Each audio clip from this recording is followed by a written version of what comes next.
Hi mga ka-viewers, good morning sa inyong lahat. Iniwan ko muna si electric scooter at ito nga dito tayo sa washing machine. So itong ginagawa kong washing machine, matagal na itong na-stock eh. Yung nga, kinalawang na nga. Ito, naayos ko na to. Umiikot na to. Hapon.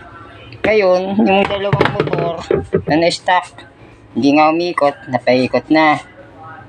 Tapos ngayon, ang problema, ito pinahirapan ako nito eh. Kinalas ko na oh. Itong kanyang dryer.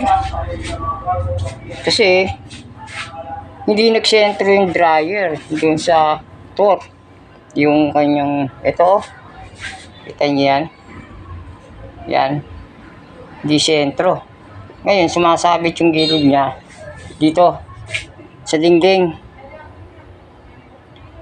So ngayon, kinalas ko dahil hindi ma-align, hindi ko masisilip yan. Ito. Yan. Biling problema to eh. Ito. Pero, ayan. Kailangan i-align sa ilalim. Kasi hindi nakasentro nga eh.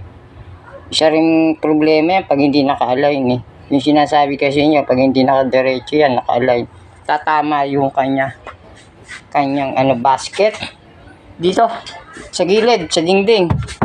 Yan, hahampas yan dyan pag hindi naka-align at hindi nakadiretso. Ayan, nangyari nga, kinalas para i-align.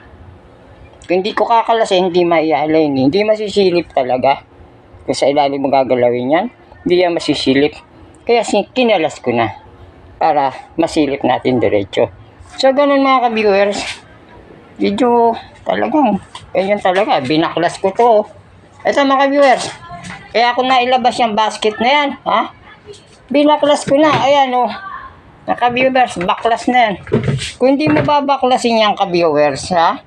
Kung hindi mo babaklasin yan, hindi mo mailalabas yung basket na yan. Oh, buti na lang hindi makapit masyado yung niya, yung pagkadikit. So ito na lang huli kong problema, pag-aalay na lang sa ilalim. So ganun mga ka-viewers, wala eh, tagal pang dumating yung harness eh. Yan, kaya hindi natin maituloy-tuloy itong si electric scooter. So pag ako sinipag, ang mangyayari ito, improvise yung mga wiring niya. Kita niyo na gumana ako ng pasimula oh. Yan, ito sa throttle to eh. Itong ginagawa ko, throttle, speed, saka reverse. Itong mga wire na to, throttle, speed, reverse. Yan, maring pag hindi talaga siya dumating, ito na mangyayaring gagawin ko. Ganito na, papunta rito sa mga wire nito. So ganun na mga ka-viewers, ganun talaga eh. Pag talagang nakakaproblema sa pag-order eh, ganun talaga. Wala naman tayong mga bakanting mga kabili dito, mga piyesa, mga harness, wala tayo niyan. Kasi ngayon pa lang ako nagsimula nito eh. Kulang nung pasana. So, mga ka-viewers, eto wala naman akong problema dito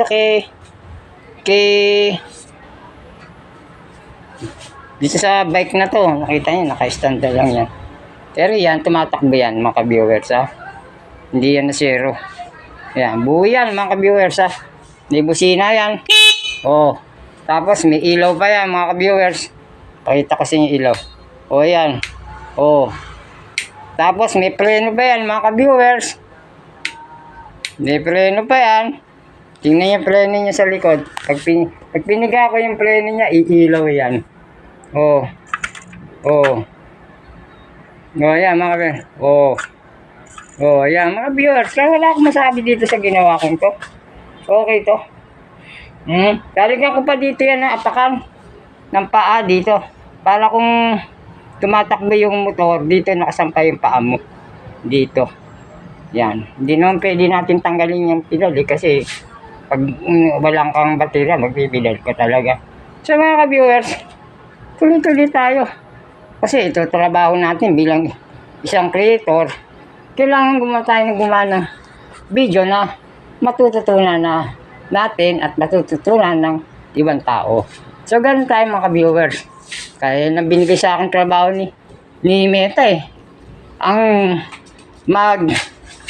maggawa ng mga ganitong klaseng trabaho na kung ano-ano, pero meron tayong natututunan. So, ganun mga ka-viewers. Maraming salamat sa inyo. Nandito na lang. Maraming salamat. Magandang araw. Thank you.